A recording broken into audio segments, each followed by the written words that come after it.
بسم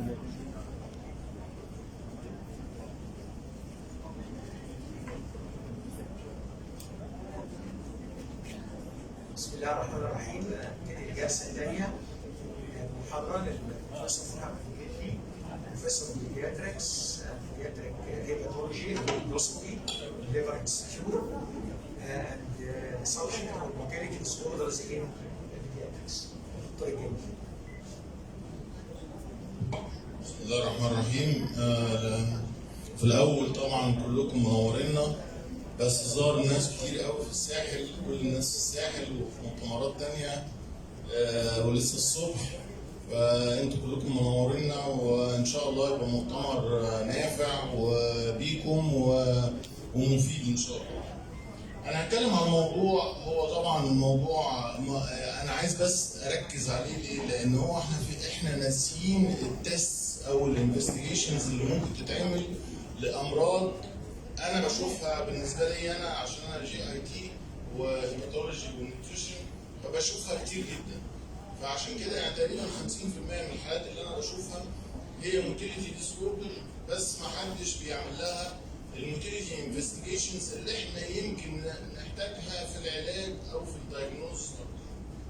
فانا هتكلم النهارده عن الموتيليتي ديسوردرز في الاطفال.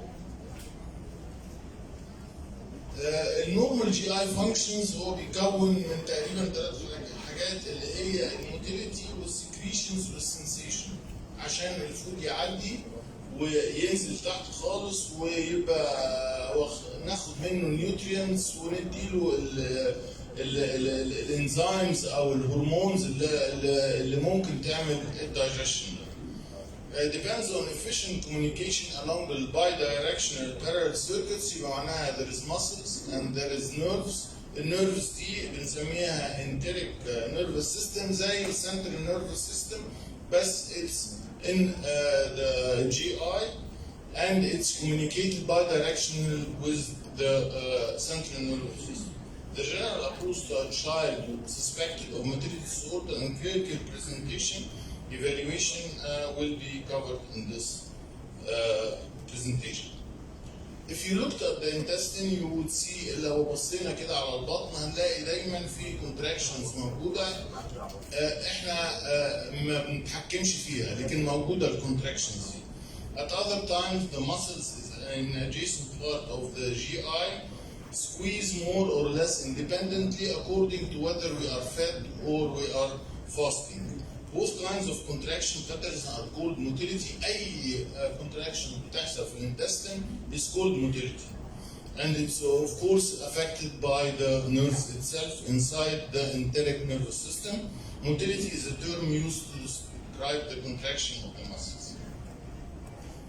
The gastrointestinal tract, according to the motility, is divided into 4 parts, and each part has its own different motility in the other part. ففي esophagus, because there is only, it carries food, it doesn't have any digestive elements that is present in the esophagus. The stomach طبعا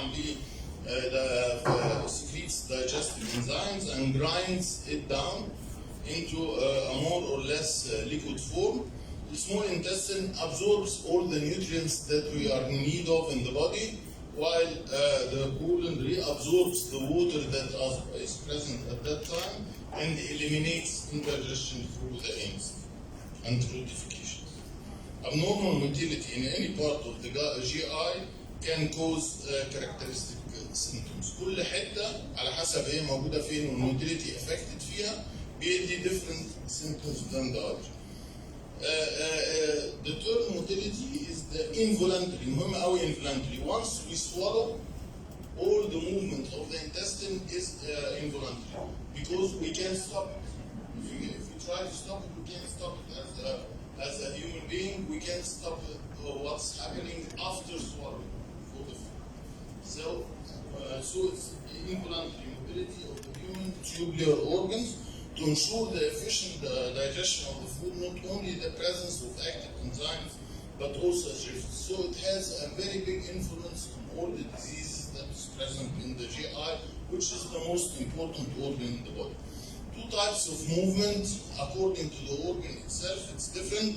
propulsion, which is the peristaltic movement, and the mixing, which is the grinding of the food. How peristaltic contraction happens, as you can see in this figure over here, that there is a contraction from one part of the muscle itself, and then it pushes the food to one side. So it's open on one side, and there is a contraction on the other side, which pushes the food forward. While the other form of contraction is the grinding or the segmentation. As you can see, that it's there's a contraction in one part and the contraction in another part, and then the food comes and goes inside this segment until it's ground. So it's different than the propulsion or the peristalsis that you can see in the previous one. Of course, during the feeding, it's different also during the fasting state. In feeding states, there is the segmental and the peristaltic movement that we recognized earlier. In the fasting state, the migrating motor complex occurs, which is the MMC. It's different, completely different, and it's very, very important because it cleanses all the intestine during the fasting period. The migrating motor complex is a large sweep. It starts from the stomach and it sweeps until the colon. So it takes the remnants of the food that is present during fasting and cleans all the intestine during the fasting period to get ready for the next meal.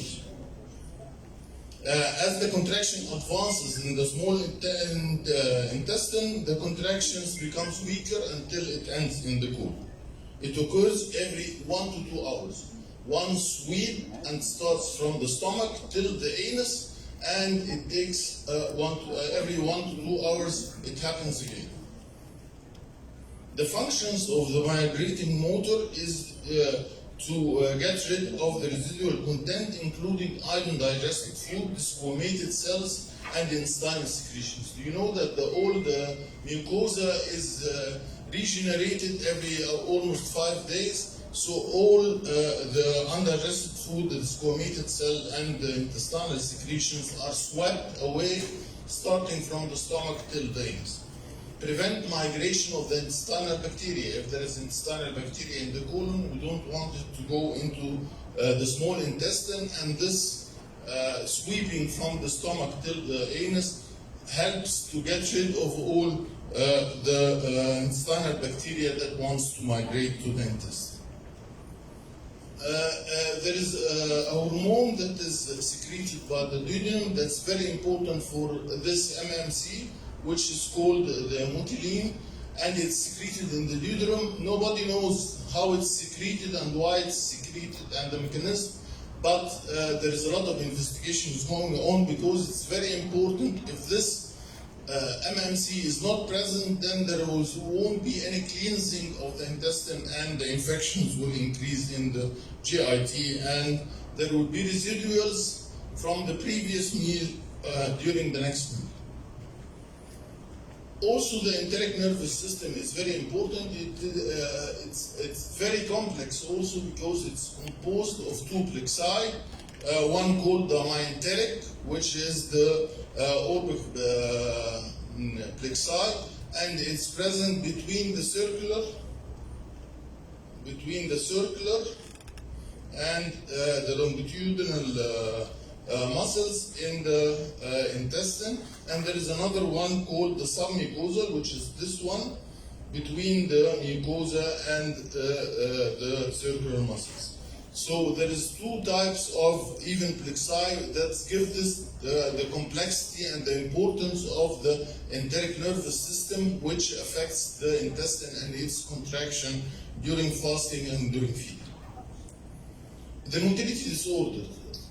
There are primary disorders and there are secondary disorders. The primary disorders, as we all know, is very important because it's present maybe since birth, and it affects 50% mainly of the children that we see in our clinic. affect first the ones that affect the intrinsic extrinsic innervation of the GI, like the achalasia, the pseudo-obstruction, the uncommon disorders which is underlying motility dysfunction, such as the GERD and the constipation, which is very important and very common. Malformation that affect the motility of the GI, tracheoesophageal fistula, anorectal malformation, congenital malformation, and others. What the secondary, that means there is systemic disease and it affects the motility of the intestines, such as the neuromuscular disease, the metabolic disease, and the atrophy during ingestion of the drugs or during surgery. The most important tool that we are going to stress on is the GERD and the constipation. Given the motility disorder can affect so many different areas, their presentation vary according to the area of the GI. As we said, if it's in the esophagus, the symptoms can be dysphagia, odynophagia, regurgitation, chest pain, aspiration, respiratory problems, retching, gagging, and weight loss. While if in the stomach, there will be early satiety, abdominal distension, vomiting, pain, dyspepsia, nausea, inability to relate food, retching, and weight loss. If in the small bowel, there is abdominal distension, bloating, pain, vomiting, and all of this. In the colon, abdominal distension, constipation, which is very important. على فكرة يعني فعلا I see around 50% of my patients are not complaining from constipation, but at the end they are diagnosed as constipation. So constipation is very important in the children age. The approach is first to exclude any anatomic problems that are present, and then exclude mucosal and metabolic disorder by doing an endoscopy and taking biopsies, and then evaluate the motility itself by pH probe impedance, manometry, and scintigraphy. Scintigraphy is giving an isotope and then showing the gastric emptying and the transit time of this nucleotide until it's excreted in the stools.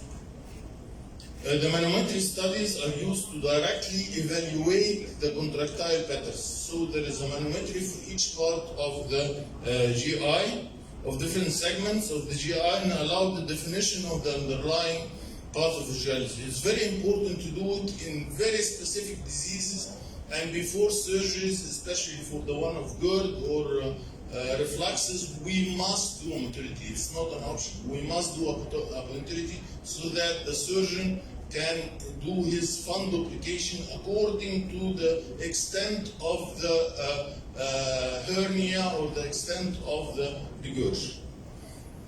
Each of this organ has a characteristic motor system, as we said, and provide the most efficient motor function.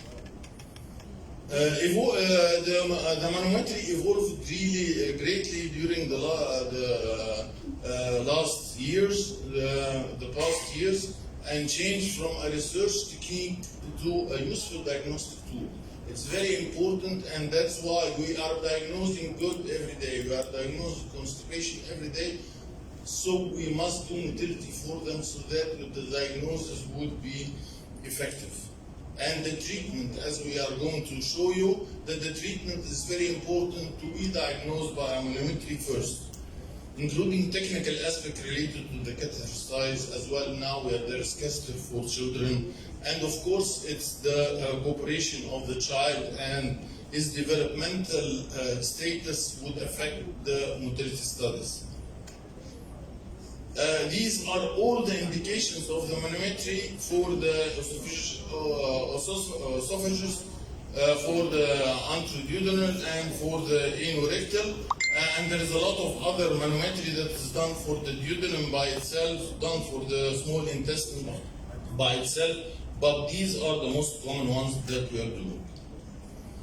We are going to start by the GERD, and to start by the GERD, we must know the anatomy quite accurately. As we can see over here, that this is the cardia, and it has several muscles that affects its contraction and its patency. So we are having muscles from the diaphragm itself and muscles from the esophagus and the stomach walls. The diaphragm is the coronary part of the diaphragm that is when it's contracted together and in synchronous with the esophageal muscles, which is the sling fibers, as you can see over here, would close all the cardia during fasting, and then it's open during swallowing. So it's asynchronous with the swallowing. So any affection of either or would affect the motility of the esophagus and the stomach. As you can see over here, that it's connected with the vagus and the phrenic nerves through the enteric plexus and through the central nervous system to secrete acetylcholine to affect the muscles during contraction and during swallowing. This is the motility studies that is done on the pH-metry impedance. So during fasting, there is also a transient relaxation of the lower esophageal sphincter. As we can see over here, it's patent. Every 5 minutes or something, the cardia is open so that the secretion from the esophagus goes down to the stomach. Every 5 minutes, every 10 minutes, according to the studies of the motility. The motility study is done by putting the probe inside the cardia and in the esophagus with sensors that will see the contractions, will detect the contractions and the secretions and the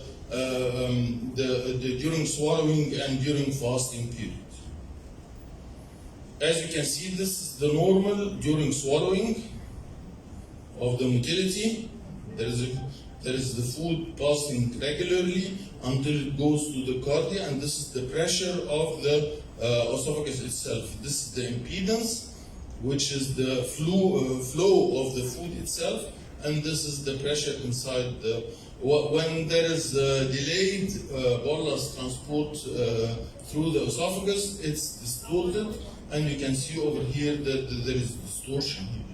When there is achalasia, which is the contraction of the cardia, complete contraction of the cardia all the time, then we can see that there is distortion in all the swallowing action with the impedance and with the pressure inside the esophagus. So it will give us a lot of information that we need to know before doing the surgery and if there is any affection of the esophagus itself. As you can see, when there is hiatus hernia or GERD,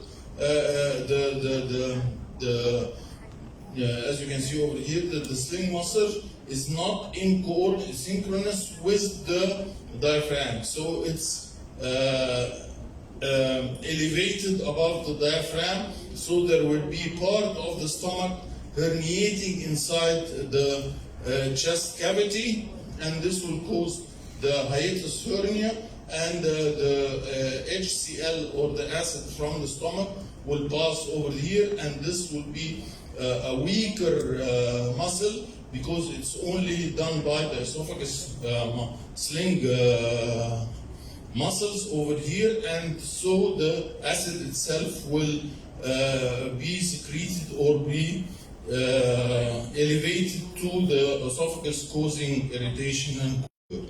There are 4 types of GERD, as you can see over here, and this is the acid, and it's present over here, and then it results in ulcers in the esophagus.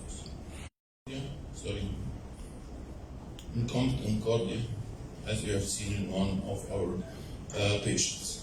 Uncomplicated GERD, it's very important to do motility for this to see the extent of the muscle weakness. If we need surgery, we must do it before the surgery so that the surgeon would know what to do in the fundoplication. Uncomplicated girl is otherwise healthy infants, we don't do anything. The only thing I want to stress on is we start worrying if there is severe pain, vomiting, and or weight loss. Since the small child or the infant doesn't lose weight and it's not vomiting that much, that means that it's that we can neglect the girl that is happening until there is a worsening of the symptoms or there is weight loss. And then we start investigating and treatment. As for the constipation, it's a very common problem. As we said, it's around 5 to 30% of the children, 50% of the attending children in the GI clinics. This is the statistics of my clinic. Only a third will develop chronic symptoms requiring referral, even if the mother doesn't know, because I'm always asking, what is he doing for defecation? He said he defecates every day.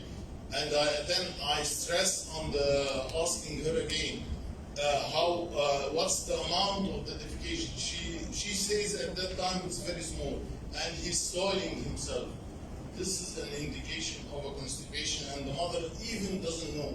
The only one that is suffering from this is the child, and he can't even express himself saying that I'm having constipation. Accounts for up to 50% of the children. Only a third will develop chronic symptoms requiring referral, a third of them. And the 2/3 of them, they don't complain even. Parents, guardians, anxiety often overweighs this. How do we define a constipating child? If there is less than 3 spontaneous bowel movements per week, the straining more than 25 of the defecation attempts, lumpy or hard stool at least 25% of defecation attempts, sensation of obstruction and blockage at least 25%. It's very difficult for the child to express as I'm saying all this. Sensation of incomplete defecation at least 25%. So it needs a very perceptive mother to recognize this. Manual maneuvering required at least 25%. What I'm saying, it affects the child psychologically very much. He doesn't want to go to his friends because he's soiling himself. He doesn't want to play because he's having always pain. It's disrupting all his life, and the mother doesn't know that. She thinks that he's avoiding his friend, doesn't want to play with them, and the only cause of that is the constipation that is happening to him. As I said, other items considered not by Rome but by myself, the behavior changes that happen, abdominal pain, especially in the pelvic area, stool withholding and its behavior, and I'm going to say the behavior that he's doing, soiling himself, this is very important, palpable abdominal or rectal fecal lump. When you do an examination, you will find the lump in the pelvis. Girl or girl, because when the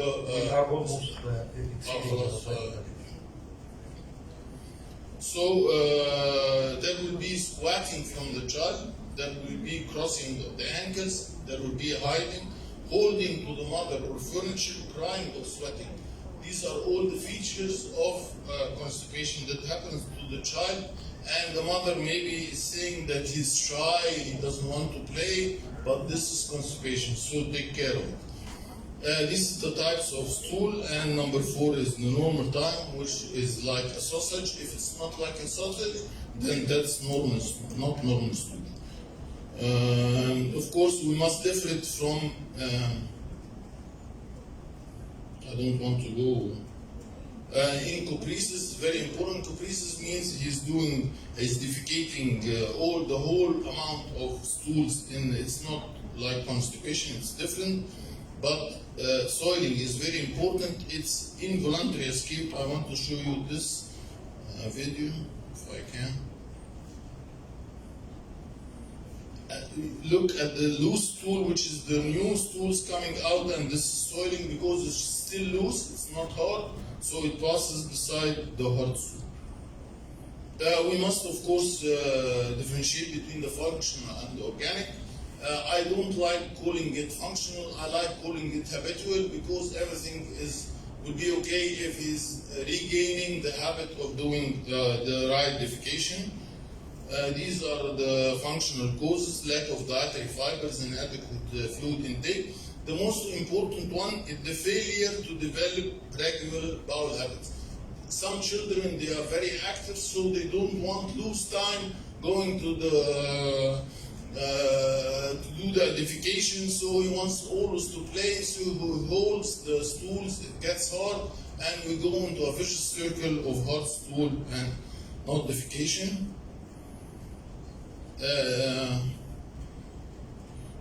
Causes of constipation, the organic causes, as we all know, it can be Hirschsprung, spina bifida, anal stenosis, and all this. The clues is delayed meconium. We must ask about the meconium. If it's delayed, that means that it can be an organic cause. We must do a manometry and chronoscope to take a biopsy and see if there is, as we can see over here, there is in Hirschsprung, there is lack of the ganglia, agangliosum, so it's lack of the ganglia, as contrast to the normal. As we said, it's the psychological or psychosocial effect of the constipation, cultural reaction, anxiety, self-esteem will be lost, exclusion from activity. I'm finished.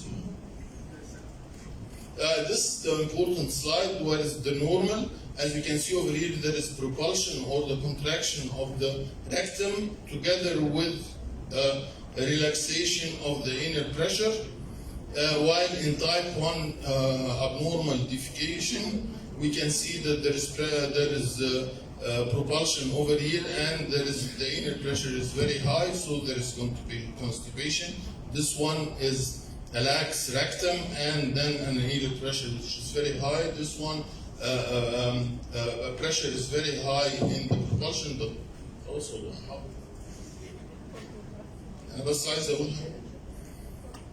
we must do disimpaction of the stool before giving any laxatives. By disimpaction, we can use now a very important, which is the PEG, polyethylene glycol, which is الصمغ اللي احنا بنستعمله في حياتنا ده، عاملين دلوقتي دواء لانه بيمص الستول ويخليها بالكي، فممكن تطلع على طول. Management of post disinfection, we must give him laxative for a long time so that he will forget about having difficulty defecation.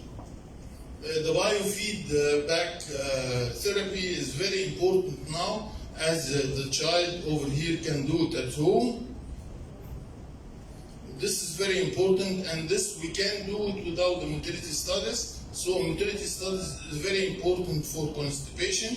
This is before the motility before and the motility after the biofeedback. As we can see, the rhythm goes with the contraction of the rectum and relaxation of the inner canal.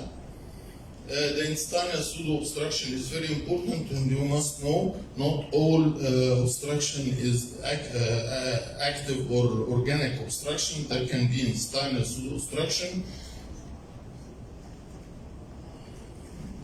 دي بس عن المعلومه عن البيبر اللي لسه نشرينها في اللانس الجديد، عن ان احنا عايزين نغير الاسم من نفلد الى مفلد، لان نفلد معناها نون الكهوليك. نون الكهوليك احنا الاطفال اساسا ما بياخدوش الكحول، بالذات الاطفال يعني هو فليه نقرن الفاتي ليفر الى نون الكهوليك؟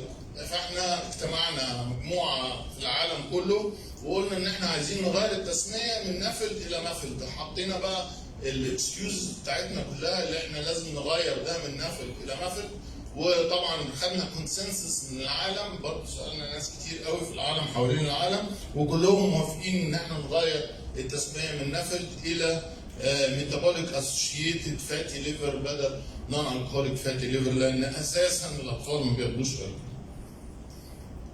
وشكرا ونشوفكم ان شاء الله. اسف على التاخير. شكرا استاذ دكتور محمد الجندي على المحاضره القيمه. هي طبعا هي محاضره كبيره كانت اكتر من كده، وبشكر مره ثانيه الدكتور الجندي على دعوتنا لحضور المؤتمر، واللجنه المنظمه الدكتوره هناء والدكتوره مها.